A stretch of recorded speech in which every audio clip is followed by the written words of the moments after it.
سوال پیش کرنے سے قبل میں یہ تعارف کرنا چاہتا ہوں کہ میں ایک احمدی مسلمان کی حیثیت سے نہیں بول رہا. میں ترکی میں پیدا ہوا, وہاں پرورش پائی ہے, لیکن مجھے احمدی جماعت سے بہت لگاؤ ہے. میں ان کی بہت قدر کرتا ہوں. میں دیکھتا ہوں کہ دوسرے مسلمان جو غیر رنگی ہیں وہ نہ اسلام کو سمجھتے ہیں, نہ ان کی زندگیاں اسلامی اصولوں کے مطابق ہیں, لیکن وہ ان کی مخالفت میں لگے ہوئے ہیں. مثلاً آج کل جو پاکستان میں ہو رہا ہے وہ مخالفت مجھے نہیں سمجھ آتی کہ اس نفرت کی وجہ کیا ہے. میں سمجھتا ہوں کہ جہاں ان مسلمانوں کا جو مذہبی عقائد میں اختلاف رکھتے ہیں احمدیوں سے, یہ فرض ہے کہ وہ ان کے عقائد کا مطالعہ کریں.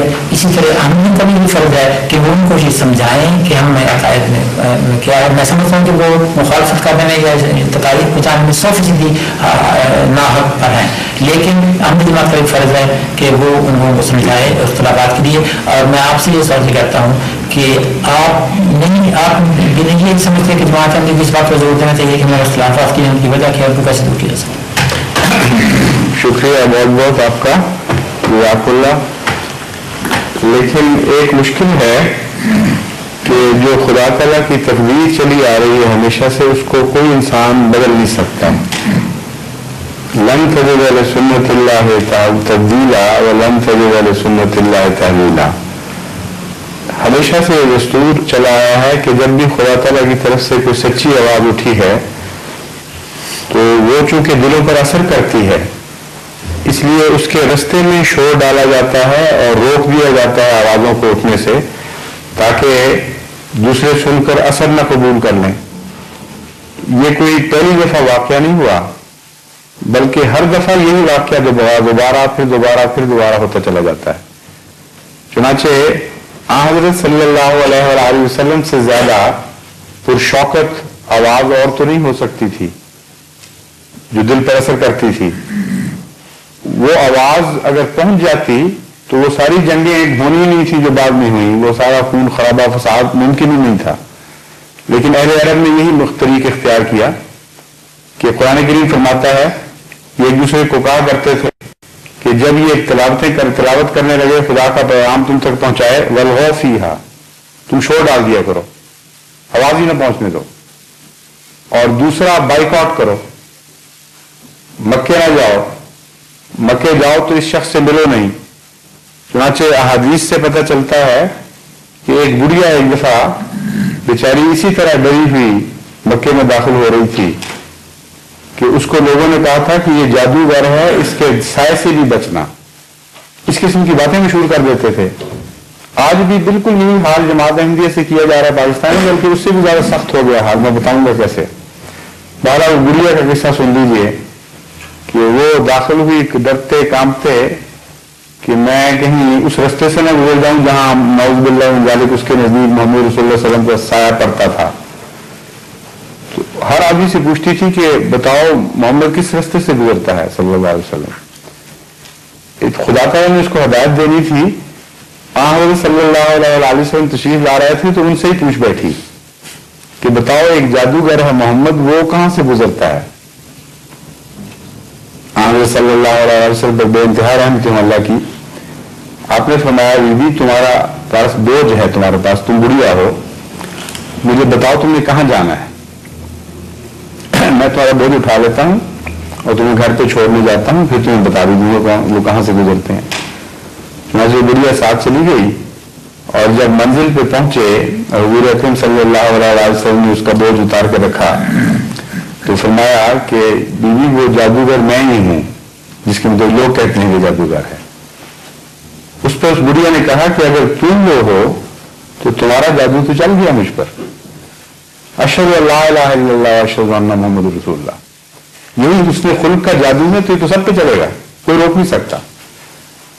تو یہ علامت ہوتی ہے قوم کی شکست کی کہ وہ آگے بات نہیں پہنچنے دیتے.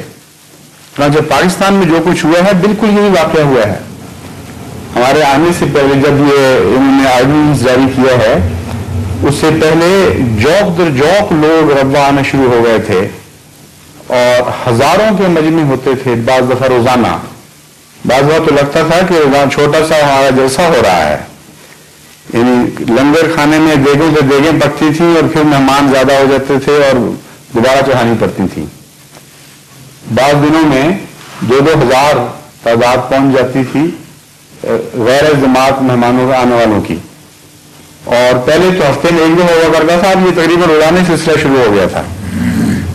تو یہ لوگ آتے تھے، آ کے سوال مجھ سے براہ راست کرتے تھے اور واپس اس طرح جاتے تھے کہ اپنے اپنے علاقوں میں جا کر یہ ہم جماعت کا پیغام پہنچانا شروع کر دیتے تھے. کثرت کے ساتھ بیعتیں ہونی شروع ہو گئیں.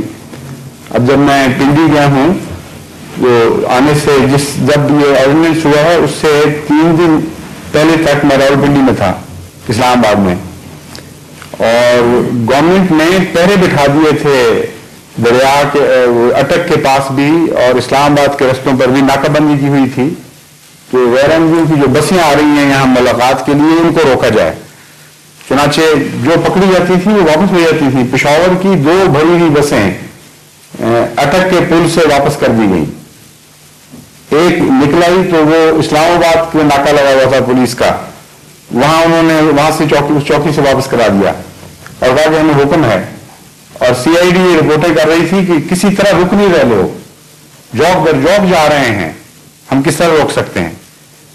تو حکومت کو پینک پڑ گئی تھی. اور آرڈیننس کی ایک بڑی وجہ یہ ہے جس میں الفاظ یہ ہیں کہ ان کو اپنا پیغام پہنچانے کی بھی اجازت نہیں، اپنے آپ کو مسلمان کہنے کی اجازت نہیں، مسلمانوں کی طرح بہیو کرنے کی اجازت نہیں. اور اگر یہ ایسا کریں، اذان دیں یا السلام علیکم بھی کہیں، کسی طرح بھی مسلمان بنیں، مسلمانوں کی طرح کے اخلاق اختیار کریں، تو سزا 3 سال قید سخت اور جرمانہ لامتناہی جتنا بھی وہ جج کر دے، چاہے ساری جائیداد ضبط کر لے. یہ پہلی دفعہ ہوا ہے دنیا میں کہ نیکی کی سزا مقرر ہوئی ہے. کبھی دنیا میں ایسی بیوقوف قوم ظاہر نہیں ہوئی. اب پر ساری دنیا کی تاریخ پڑھ لیں کہ جہاں قوموں نے روکے تو ڈالی ہیں، رسول اللہ صلی اللہ علیہ وسلم کے زمانے میں جیسا میں نے بیان کیا روکے ڈالی ہیں، لیکن ایسی جاہلانہ حرکت کہ جب یہ اپنے آپ کو مسلمان کہیں تو ان کو 3 سال کے لیے قید کر لو اور جرمانہ کرو. مسلمانوں کی طرح بہیو کریں تو جرمانہ کرو. مسلمانوں کی طرح بہیو کرنا تو مطلب یہ ہے کہ شرافت کے ساتھ بہیو کریں. اسلام کیا ہے؟ جھوٹ نہ بولو، چوری نہ کرو، گندگی نہ اختیار کرو، لوگوں کو مال نہ لوٹو، رشوتیں نہ دو، رشوتیں نہ لو. یہی ہے نا اسلام کا بیہیویئر. تو اب پاکستان کے قانون میں یہ جرم ہو گیا ہے. وہاں ایک زانی، ایک فاسق فاجر، ایک چور اچکا اگر کوئی کسی جرم میں پکڑا جاتا ہے تو اس کی بیل ہو سکتی ہے، لیکن السلام علیکم کہنے والے کی بیل نہیں ہو سکتی. احمدی اگر السلام علیکم کہے، احمدی اگر مسلمانوں کی طرح بہیو کرے تو اس کی 3 سال قید بمشقت. یہ کیا ہوا ہے؟ یہ واقعی شکست کی علامت ہے. یہ نہیں چاہتے کہ جماعت احمدیہ اب عوام سے کسی قسم کا رابطہ رکھ سکے کہ ان کو پتہ ہے کہ اب یہ نہیں پھیلنا ہے. تو ہمارا قصور نہیں ہے. آگے سے علماء نے جھوٹی باتیں مشہور کی ہوئی ہیں. ایک طرف کہتے ہیں ان کا کلمہ اور ہے، دوسری طرف کلمے مٹا رہے ہیں، لا الہ الا اللہ محمد رسول اللہ جہاں جہاں لکھا ہوتا ہے. تو یہ افراتفری کی علامت بھی ہے. اور جب بھی قوم شکست کھانے لگتی ہے اس وقت وہ جبر پہ آ جاتی ہے. چنانچہ جبرن پیغام کو روکا جا رہا ہے، اس میں ہمارا کوئی قصور نہیں ہے.